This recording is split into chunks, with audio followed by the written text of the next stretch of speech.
share it with other families who weren't able to join us today. So these Zoom sessions will also be available for you to look back on later on, and then possibly share with anyone else in your life or in your family that might be interested in this information. So I'm really excited to see so many people joining us today.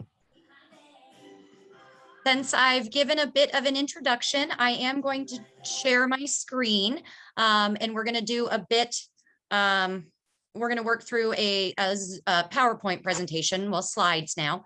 And today we're going to talk a little bit more about Montessori principles and Montessori activities in a prepared environment. So we're going to go ahead and get started.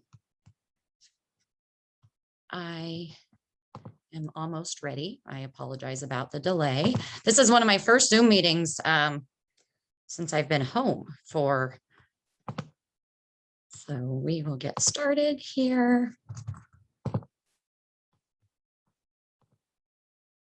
Okay, so today we're going to talk about parent education. In our parent education class today, we're going to talk about Montessori principles and activities.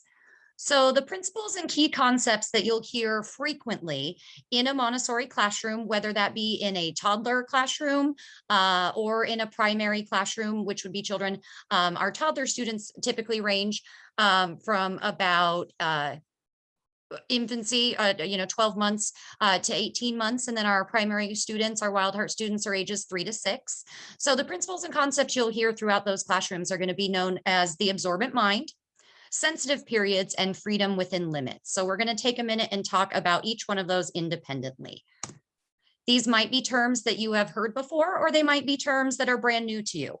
So there is a variety of resources available here at school through the lending library. If you are interested in doing a little bit more reading on your own, myself or Miss Catherine, who has joined us here as well in our parent education class, can direct you the right way. And if you ever have any questions about some of the things you've heard or would like a little bit more follow-up, feel free to reach out to either one of us. So the absorbent mind is something that we see in our youngest students. In our youngest students, the absorbent mind is considered the unconscious absorbent mind. And that's our students that are ages birth through 3. And at this time, the child is creating their knowledge base through unconsciously absorbing what's around them in the environment. It's at this time that they are creating and acquiring basic human skills. During this time, and if you have children who are in this period of life, you see that their strongest drive during this time is independence. The rule of thumb in a Montessori classroom is help me do it myself. So that's really what children of this age are striving for. As they grow a little bit older, our students enter a period called the conscious absorbent mind. And that's for those primary age students, ages 3 to 6. Now, at this point, your students are working more consciously to create their sense of self, their self-awareness, by working through an orderly environment that they are then able to reach mastery in certain areas of the classroom and with certain key concepts. It's at this time that they've already acquired some of those basic human skills, but at this point, they're working on refining and perfecting them.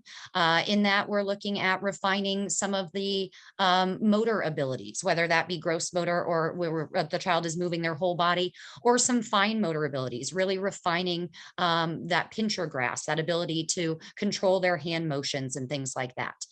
During this time, the strongest drive for children of this age is freedom. They need to be free to explore and develop on their own, because all children have a natural desire to learn. You can see the quote here. In our classrooms, our goal through these experiences is for our children to work on developing concentration. That concentration is essential for the mastery of not only basic human skills, but then again, academic concepts later on in their life as they move through their lives. So a little bit more as far as the absorbent mind. We want to look at the children and their characteristics. We want to be looking at what sort of things that they are absorbing from their environment. We want to look at their curiosity. We want to look at their determination. We want to be looking at their impulsivity and their compassion. So there's a variety of characteristics of children that Maria Montessori observed herself. And that's how she really designed, her curriculum and her content to provide to children. Some of these universal characteristics that all children have are that mental concentration, that ability to develop that essential concentration. All students have a love of order, which we're going to talk a little bit about in a minute when we move into the key concept of sensitive periods.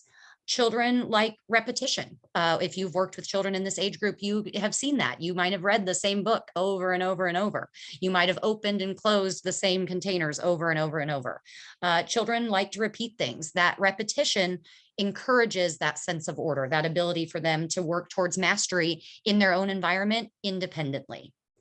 Children like to make choices. They like to have a say in what they do. But it's our job as the adult in the environment to provide them with appropriate activities. And in order to do that, we need to have another idea called a prepared environment, which we're going to get to in just a minute as well. Maria Montessori also found that children prefer real life work over play. We recognize the essential value that play can offer to a child. But in a Montessori classroom, you're going to hear us use the terminology work. Have you found a work? What would you like to work on today? Children of this age in these absorbent mind phases would prefer to accomplish a task as compared to play pretend. So you will see in a few minutes when we get into some of those prepared environment pieces that the term we use as work and the tasks that your students will be completing, whether at home or at school, are based in real accomplishable tasks. Maria Montessori also observed that children have a strong drive for intrinsic motivation. In a Montessori classroom or in a Montessori environment, we're not looking to contribute to any sort of external reward system.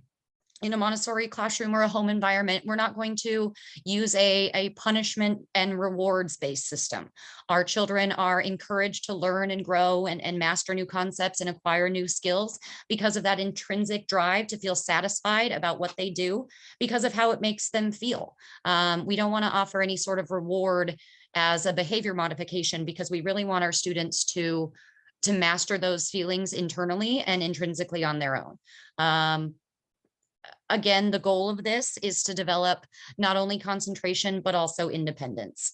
The goal is to not give unneeded assistance, but not to abandon our children. The ideal goal is to work through the practices with guidance and role modeling. And we'll be talking more about that in our next parent ed class, which I'd love for you guys to join, where we talk about some ways that you can implement some of these theories and philosophies in the home setting. So we're going to talk a little bit more now about another key concept called sensitive periods. A sensitive period is exactly what it sounds like. A sensitive period is a moment of time where a child develops an irresistible attraction or interest in something. It is through those sensitive periods when the child's absorbent mind is the most ready to learn or soak in that information, or possibly with our older students, even master a certain skill. Now, sensitive periods do hinge on the way each child learns and the different opportunities they're exposed to, whether that be in the home or in a classroom setting. It's important to remember that sensitive periods will vary from child to child. That's even in your same family, so siblings. We want to make sure that we're not making assumptions about what our children have done based on another child or another sibling. Sensitive periods can also vary in length. Some might be short-lived and some might extend over a long period of time. It's also important to recognize that sensitive periods sometimes can be very obvious to you. Oh, my child absolutely loves moving around right now. I can tell that anything I want to provide to them needs to include movement, but other times not. Sometimes some of those sensitive periods can be a little less obvious. And it's through, you'll see down at the bottom here, that it's through our observations that we figure that out. Observation is a key concept in any sort of Montessori environment. It's through those observations that we're able to put our knowledge and everything that I'm sharing with you today, and the knowledge that you've learned through reading and researching. Observation and observing your own child in their environment is really the best way to determine their needs and how to provide the best space for them. So our children in a Montessori classroom are broken down into alternative planes of development. And those planes of development are broken into 4 different areas. So we have the first plane, which is infancy, the second plane, which is childhood, the third plane, which is adolescence, and the fourth plane, which is maturity. For the majority of these parent education classes, we're going to stay in that first plane of development, because that first plane of development does cover children ages birth through age 6, which is the population of the students we serve here at the Garden Montessori and Wild Hearts Nature School. So it's during this first plane that you're going to see that absorbent mind. And it's during this first plane that you're going to see some of these key sensitive periods. You can see I've highlighted in bold order, movement, and language, as those are kind of the key sensitive periods for this time. You will see some other sensitive periods during this first plane of development that include refinement of the senses, music, mathematics, spatial relationships, grace and manners. There's also some interest in smaller objects. We also see some beginning interest in writing for some of our older on the farther side of that first plane of development. So when we're working on preparing our environment, and when we're working on determining what our children need and what we need to observe, something to always keep in mind is these sensitive periods. It's really important to remember that while we're observing, that we're keeping in mind these vital impulses that really drive our children towards certain aspects of their environment. Basically, we're looking at more than their curiosity, but really just like, I said, just an irresistible attraction. I have some feedback here that you're not able to see the next slide, so I apologize about that. Is there anyone else who can't see the sensitive period slide right now? Thanks, Catherine. Okay, I'll click on to the next one and we'll make sure thanks for letting me know.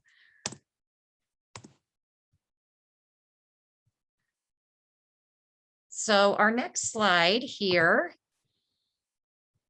Thank you so much. Our next slide here is another key aspect, one of those key concepts when we're looking at Montessori principles, and they work together, which is why I have them here on the same slide. And what we're talking about here is freedom within limits and the prepared environment. So when we're talking about freedom within limits, that basically means what freedoms within limits do the children have? So some of the freedoms we typically consider in a home environment or in a classroom environment are the freedom to move throughout the environment that's been prepared safely so the children can come and go and move around without any need for adult interference. We offer our students the freedom to choose which materials they would like to work with, and that can be equally seen in the home and at school. We offer our students the freedom to work within one's own time frame. Now that gets into a concentration piece that you'll see that I mentioned earlier. Now in a Montessori environment, you won't ever hear a Montessori guide say, in 5 minutes, we're going to switch activities. You'll never hear a timer go off.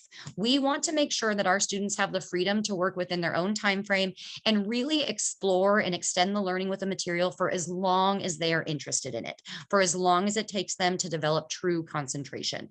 While turn taking is important, and we do offer a variety of opportunities in our spaces to give the students time to take turns and recognize what sharing looks like, it's important that when they're working with a material that they're given that freedom to explore within that environment without any time constraints.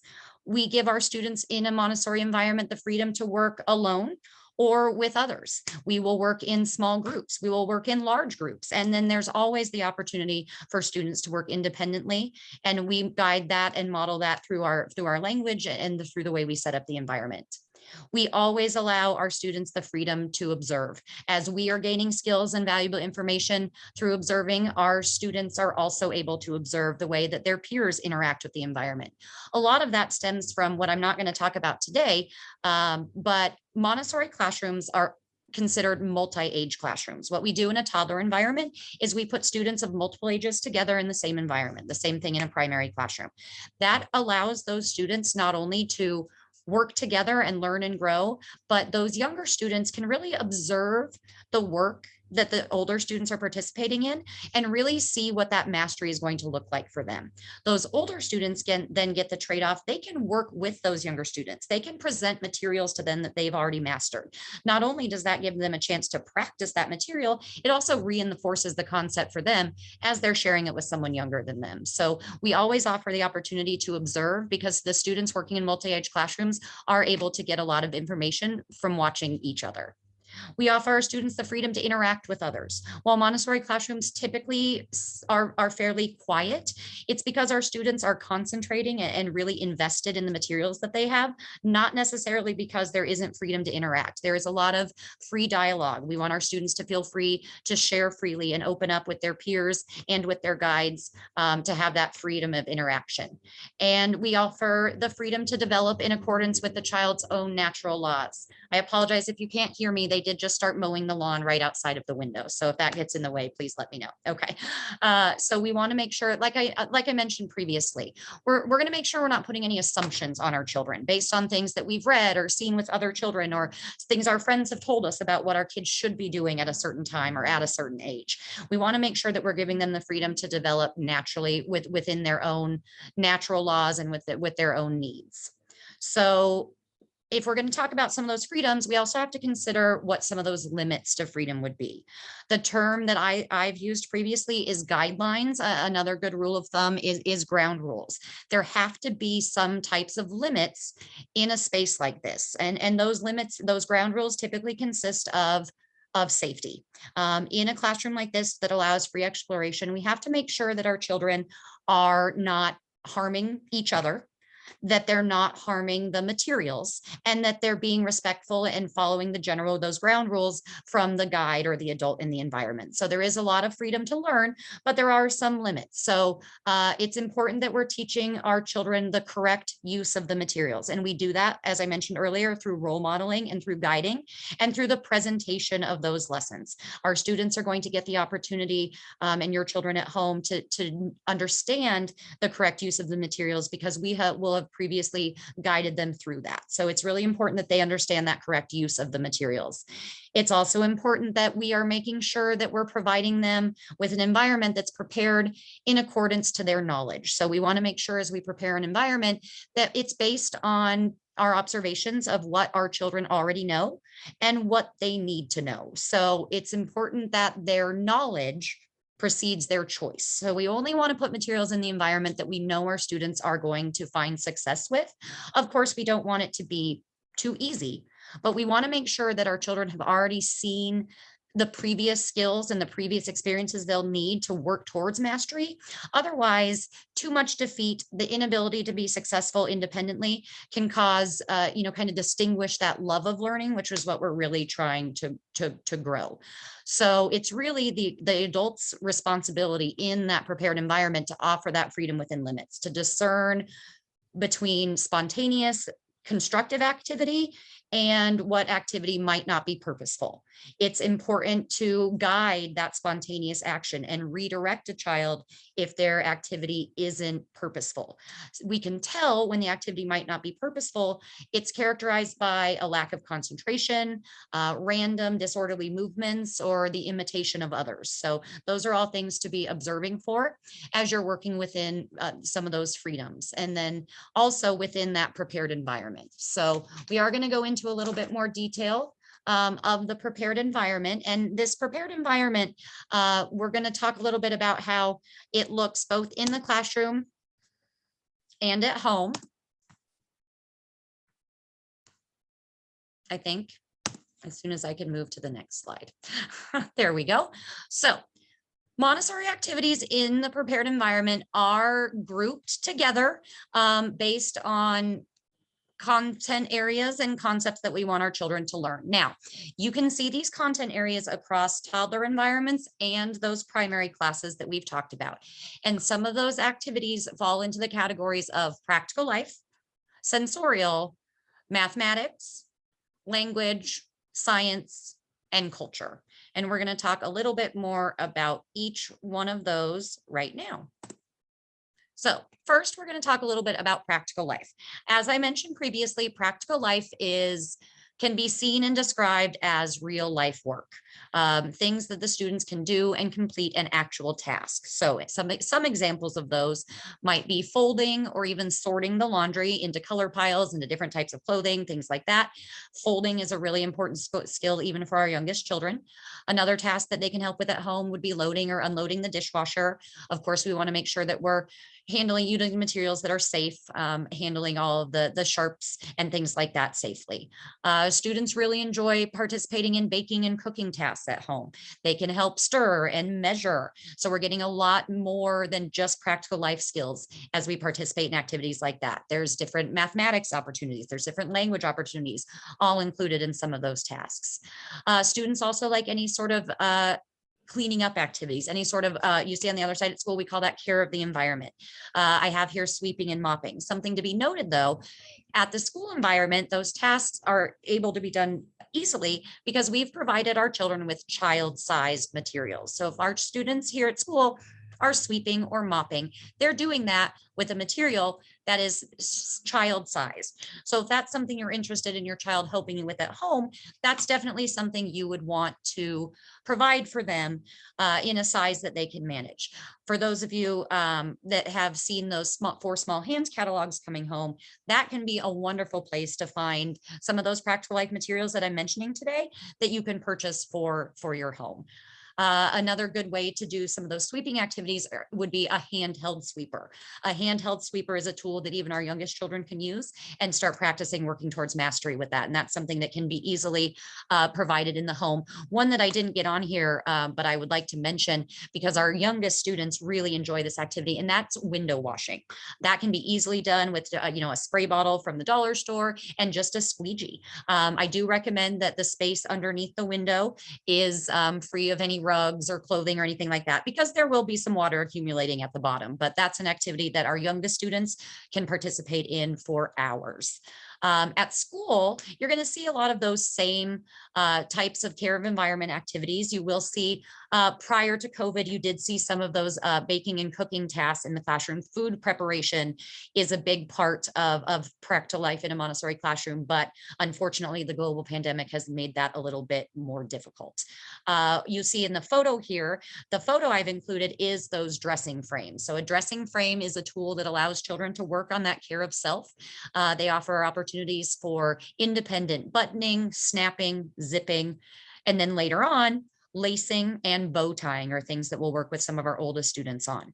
I will note that while the frames are beautiful and eye-catching to students, they typically can be more successful if they're practicing those activities on their person. So an example of that would be, rather than trying to zip a zipper on a zipper frame, which can be tricky because it's quite taut, zipping their own coat is usually more reasonable. And same with some of that shoe tying and things like that.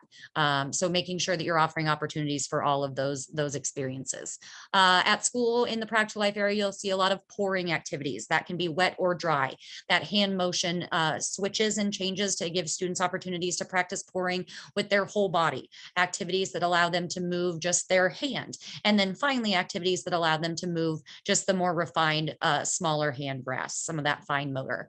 Part of the care of the environment, and specifically here at the garden, is gardening. That is a key practical life element that we encourage all of our students to do, not only at school, but at home. Gardening tasks can encompass a variety of these practical life experiences.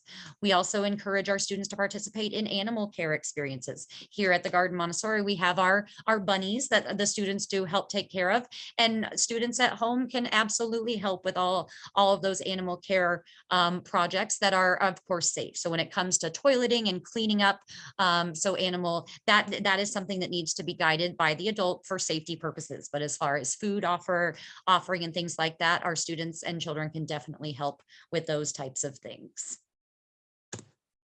Moving into the sensorial area, we are talking about the refinement of the 5 senses. The sensorial area is exactly what it sounds like. We're working through visual, auditory, gustatory, olfactory senses. and experiences. In this area, in the sensorial area, even our youngest children, you can see here in this very first photo that I have on the top, this is a toddler student who's sorting by color. In the sensorial area, our students are developing the ability to make different judgments, different comparisons. Students will be looking at, this is the area where our students will look at what is long and short. They're going to look at the difference between large and small, thick and thin. This encompasses other areas where we're looking at how things feel or how things smell. We also use this area to look at different gradations. So once students have developed the ability to compare, we start adding in an additional challenging skill, which would be the ability to grade. So for that, we're looking at, I see now that you can tell these different colors apart, which one is darker, which one is lighter, looking at some of those different ways that these materials can be used. It's important to note in the sensorial area that all of these materials have what we call twofold isolation.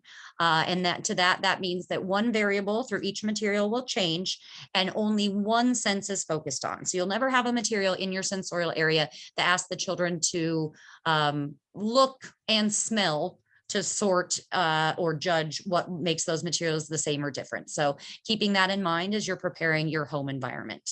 Now, Montessori materials do always can include what we call a control of error. And that control of error allows our children to teach themselves through reasoning and problem solving. So in the sensorial area, you can see here on the bottom, those are called the constructive triangle boxes. And that's the way that some of our older children are working on an understanding of form, which basically is they're starting to recognize shapes. They're building shapes. They're putting different pieces together to make new shapes. So when you're looking at those constructive boxes, the children will learn that the shapes only fit together if they're placed together according to kind of the natural law of how shapes work. You also see the boxes there. The materials will only fit back in the box if they've been built correctly. Something to keep in mind with sensorial materials is that it's very important that, and this is kind of across the board in all Montessori content areas, and we want our environments to be aesthetically pleasing. Maria Montessori knew that children needed to direct their own learning, that they wanted to make their own choices, but children make choices more independently if the environment they're choosing from is aesthetically pleasing. If a material is prepared beautifully, students are more likely to choose it. In the sensorial area, we're also offering a variety of experiences for movement. An example of this, which I don't have included here, but it is seen in both the toddler environment and the primary environment, is the core Montessori material. If you ever see any Montessori advertisements, you'll probably see this material on it, and it's called the Pink Tower. The Pink Tower is a visual discrimination activity. It's asking the students to determine large and small. In a toddler classroom, you will see the Pink Tower consist of 5 cubes, all progressing in height by in width and size by 1 millimeter. Now, in the primary classroom, they use 10 cubes. Now, when the students are choosing this material in either environment, they're asked to carry only 1 cube at a time as they move through the room. This encourages our students to move throughout the classroom back and forth on repeated occasions. That movement, that ability to grow and move, is really also reinforcing some of the concepts that your children are seeing here. Now, as I'm moving through these activities fairly quickly, there is going to be an opportunity at the end for you guys to ask any questions that you might have. So I appreciate your patience there. Now, moving into the mathematics area, while our students in our toddler classrooms are, of course, counting and working on acquiring some of these basic mathematical skills, the work that they use in the sensorial area is really a true first introduction to what they'll be seeing in the mathematics area as they move into a primary area. So I have noted on this slide that the mathematics images that you see here are usually related to a 3 to 6 year old classroom. Now, once we move into those 3 to 6 year old classrooms, the children are looking at mathematics in a variety of different groupings. Now, students on the younger side of the 3 years, we'll begin working on numerals from 1 to 10. So they're looking at basic counting practices. In the photo, you can see down here, we have those numerals, these sandpaper numerals. That's the first exploration here And then we have the table number rods here. Those are all materials that allow the students to practice counting numerals from 1 to 10. Next, we move into some linear counting. That's where your students are going to be working on things involving teen numbers, number families, skip counting, all of the activities based in that area. In a Montessori classroom, we will begin work on place value and work with the decimal system. We have a core material known as the golden bead material that gives the students a chance to work with a very intricate concept of place value in the decimal system in a way that allows them to see it very concrete. You can see down in my little picture there that Montessori math curriculum moves from the concrete to the abstract. The students are able to first work with the quantity of a material to see it and feel it and watch it grow in a way that they can see prior to being introduced to the symbol or the actual numeral itself. That association of quantities and symbols is actually the last step in a Montessori classroom. And that's where you'll begin to work in that area when we move into some of those memorization tasks. And then again, those paths to abstraction. So that's when we're going to be working on some more basic addition facts, some multiplication, moving into some of those true mathematic activities. So you can see here some other examples of math materials you'll find in a Montessori classroom. Next, we're going to move into the language area. Again, as I mentioned before, all children have a sensitive period for language. Now, this typically peaks between birth and 2.5. That sensitive period. So we want to make sure that we're really saturating our children's environment with all types of language. That includes verbal language, really just kind of talking about everything we do. That includes saturating the environment with print, offering opportunities to make sure that the children can read and see print in their environment and different types of print, whether that be what we call ball and stick, as you see here on my sandpaper letters, whether that be cursive print.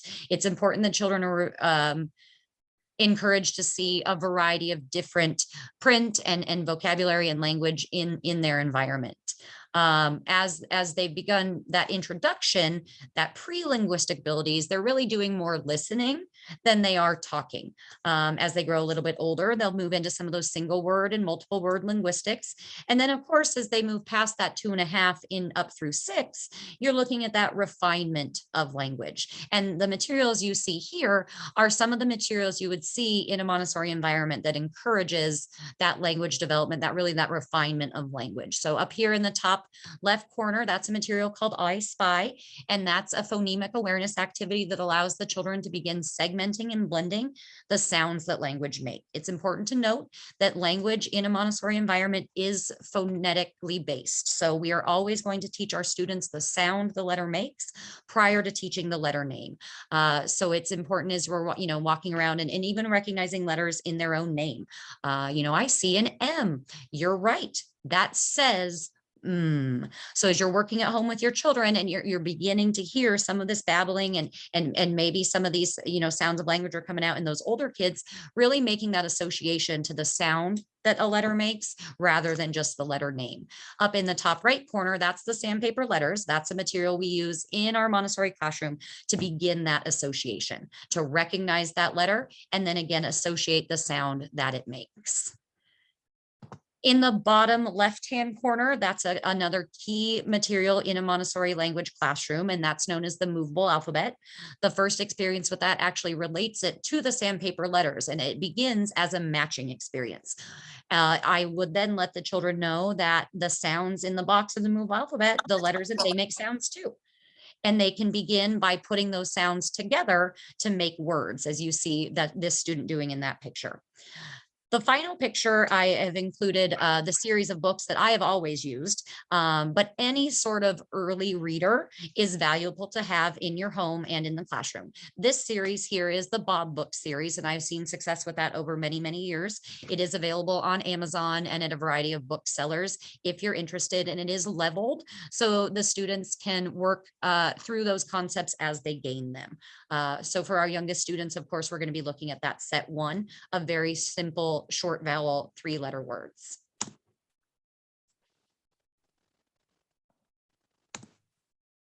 And talking a little bit more about language, as soon as my slide changes.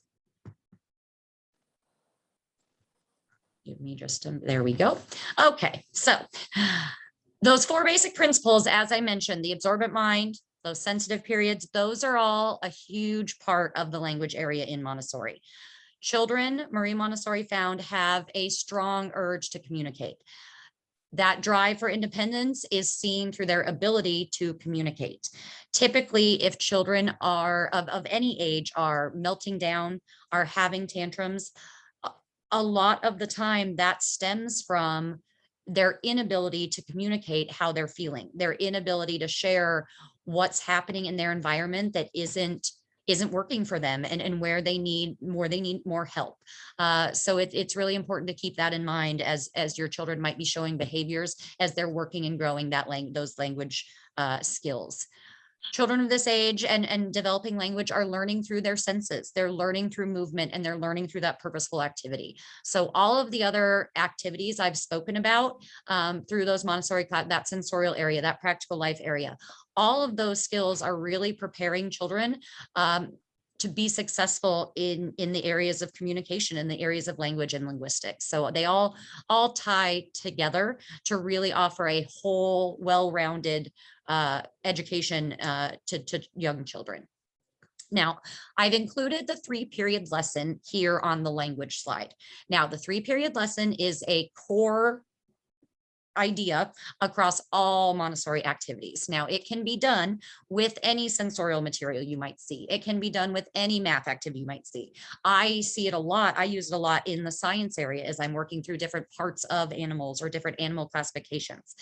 So in the 3-period lesson, you're offering 3 different opportunities for children to reach mastery of a concept. So the first period is where you, the adult, is modeling the concept. So you will share with the child, this is, now I'm going to use a sound because we're talking in the language area. So if I were working on the sounds of language with young children, I would choose approximately 3 sounds for them to get started. Typically any more than that, it can be overwhelming. Again, keep in mind, we're talking about our 3 to 6-year-olds right now. So I would choose about 3 sounds, and I would offer a presentation of those sounds. This is ah. This is this is s.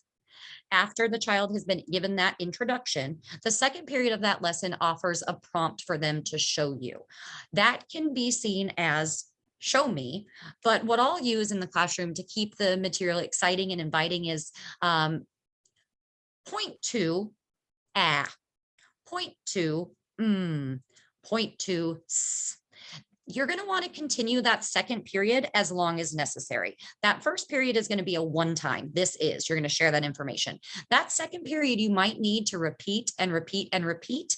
And you'll know that when you get to the third period, if your child isn't recalling that information. So as I continue through the second period, I might say something silly like, put the ah on your head, put the s on your shoe. The children really enjoy that recall back and forth. And again, I'll typically do 3 or 4 different prompts during that second period before I hit that third period, which is the questioning piece. At that point, we're asking our children, what is this?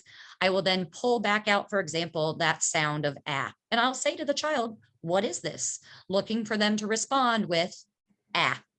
If that child at that point is not able to respond with whatever prompt that might have been, that tells me that I need to move back into that second period and allow them more opportunities for practice and exploration. That is, of course, going to be based on that child's interest. If we've worked through this 3-period lesson and my child is no longer showing interest in continuing that activity, we'll table that until another opportunity presents itself. So the 3-period lesson is something that I like everyone to know about, but it will look different for every material and for every child. We have a quote here from Maria Montessori that I thought was applicable to that 3-period lesson.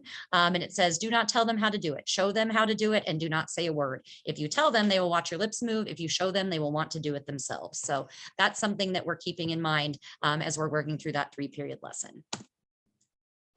All right, one of the next areas of a Montessori classroom is going to be the science area. Now, that does look significantly different here at our Wild Hearts Nature School because our curriculum is built around a variety of science concepts. Of course, as children work in nature, they're already coming into contact with all of these ideas and theories and lessons without any direct presentation. So that's something to keep in mind, that we here at the Garden Montessori and Wild Hearts are including these science pieces into our everyday day-to-day curriculum, because Maria Montessori found that when children come into contact with nature, they reveal their true strength. I did want to note that in a Montessori classroom, we do tend to focus on some specific areas. So we will be focusing on botany, looking at types of leaves, parts of leaves and trees and plants, gardening, growing, all those sorts of things. We're also looking at biology, zoology, and then a great deal with zoology, we're looking at the different classes of animals. You can see the child in the picture here is working on his fish puzzle. So as we're looking at animal classification, we're going to break that down into sub areas, and we're going to spend time offering presentations to students that have them look at the different parts of each type of animal. So this puzzle here allows the children to look at the parts of that animal. We're also going to be spending a great deal of time looking at the life cycle of each animal, looking at how animals and humans, this month our students are talking about mammals, humans included. So how that process goes, looking at metamorphosis, looking at different things like that. We also do a great deal of geology studies, looking at types of rocks, looking at the way the earth was formed, looking at how mountains are made, looking at volcanoes. That's always a very popular day. Looking at the layers of the earth, different pieces like that. So there's a variety of concepts that will be specifically acknowledged on top of what our students gather from the time they've spent in nature. All right, so in a Montessori classroom, we are working through some cultural experiences. That does include a variety of geography pieces. That includes a study of the world, a study of the continents. We take a look at the different animals, people, foods, landmarks, languages, all from all around the world.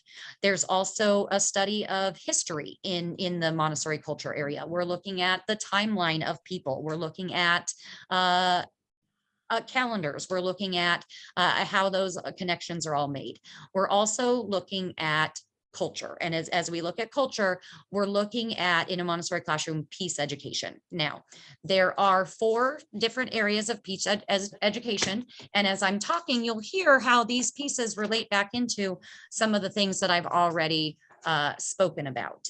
Now, Maria Montessori did a great deal of work on peace education. As she continued her career, Maria Montessori did start in Italy. I didn't give it really any background on Maria Montessori. I can absolutely do that if anyone is interested. I can talk about Maria Montessori for hours and hours and hours. But Maria Montessori started as one of the first Italian doctors. She was one of the first females to enter medical school in Italy. And as she continued her career, she moved into India, and she was able to work a great deal with Gandhi and really developing a core concept of her curriculum, which is that peace education. So Maria Montessori has provided a great deal of writings regarding this curriculum. Peace and Education is a booklet that's available from the American Montessori Society. It's available on their website if you're interested in learning a little bit more about the history of Maria Montessori's work on peace. Speaking of that, we also, just to note, we celebrated the International Day of Peace this week at the Garden Montessori and Wild Hearts Nature School, and we were able to come together along with schools all over the world on Tuesday, September 21st, on the International Day of Peace, and sing a song and celebrate each other and recognize that special day. So we all really, really enjoyed that. Now, looking at those 4 areas of peace education, we're looking at self-awareness, that's for the child. We're looking at community awareness. We're looking at that cultural awareness that I spoke of. We're looking at environmental awareness. Oh, of course. I'm sorry, guys, my battery is running low. So just give me one quick second and I'll keep going. I'm just going to plug in while I talk. So, in looking at those 4 areas, we can kind of see those as 4 circles that overlap. When we overlap that self-awareness, that community awareness, that cultural awareness, and that environmental awareness, what we're truly building is the spirit inside of those children, and really creating a well-rounded, conscious citizen. So there's a variety of materials used in a Montessori classroom to encourage this self-awareness and community awareness and cultural and environmental awareness. You see in the photo on the right there that I have included a peace shelf. Most Montessori classrooms or environments will include a special area designed strictly to work on building peace. You can see here there's a peace book, there's a conch shell here on this shelf. There's also a variety of lesson plans that nurture what's called a love light in children. So you're going to be looking at good deeds in this area. Also in the peace area, I just shared with one of our teachers today, bringing in some other concepts, some cultural concepts. We work a great deal with the Black Elk's Medicine Wheel of Peace, which is actually a material that just went out to our students today. So we work through making peaceful choices. We work through part of those peaceful choices is how we resolve conflicts in a peaceful manner. The next step of that is what we call the peace rose. So that's a lesson that your students will all be having in their classrooms and something that you can use at home. The peace rose is a tangible way for children to discuss their feelings. What we use in the classroom is a physical rose, whether that be silk or plastic or a real rose, but you do need to watch out for thorns. And what that peace rose ceremony does is gives the children a concrete, simple process to resolve conflicts with one another. Now, the first time the children will use the peace rose, that does need to be guided by the adult. So I will share some language that they would use back and forth. For example, I might say, I don't like it when you behavior to be named later. It makes me feel when you, and so we'll model that for our children back and forth. And after a while, the children are able to have those conversations independently on their own. The peace rose is that tangible symbol, but what I like to teach our children is that we use the peace rose when we are first beginning this conflict resolution, but that doesn't mean that conflicts can't be solved without it or other places. An example I use is if we have a situation where we need some conflict resolution on the playground and the peace rose is in the classroom, for example. So we want to make sure our children know that that peace rose is a tangible piece that we can see, but the conflict resolution is something that's concrete and a process that can happen at any time in any type of environment.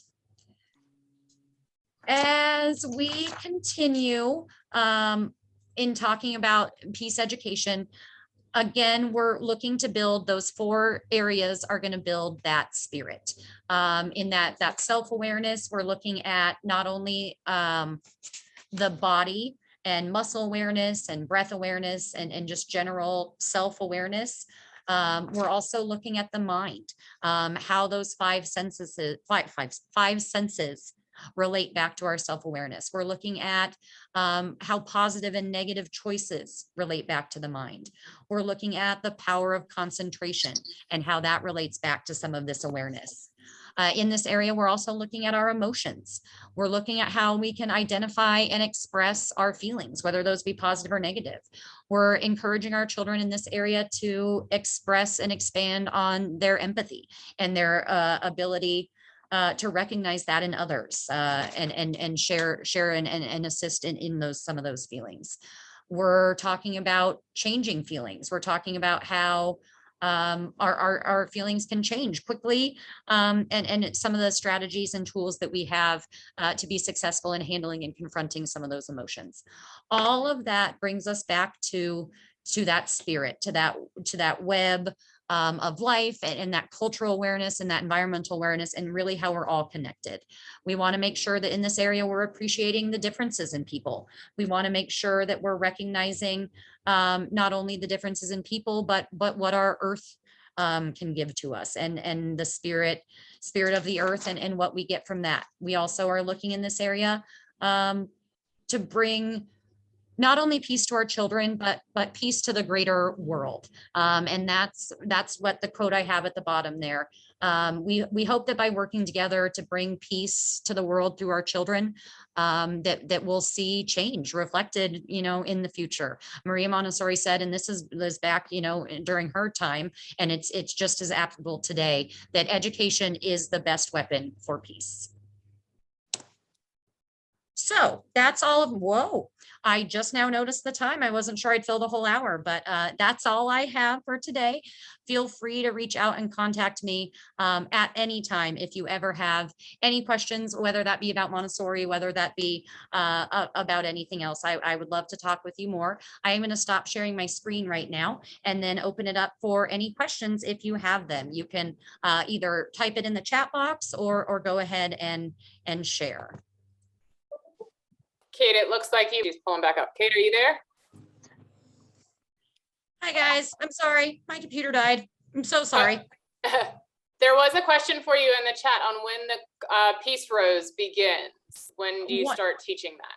Oh, okay. Is the meeting, am I still here? I'm sorry. I can't see you guys at all. Okay, so the Peace Rose is something, that conflict resolution, I typically start that presentation right at the beginning of the school year. It's actually a perfect time with the International Day of Peace falling on September 21st. I typically give the children a little bit of time in the environment to understand some of those general ground rules and guidelines. And then I'll introduce that Peace Rose in about that timeline.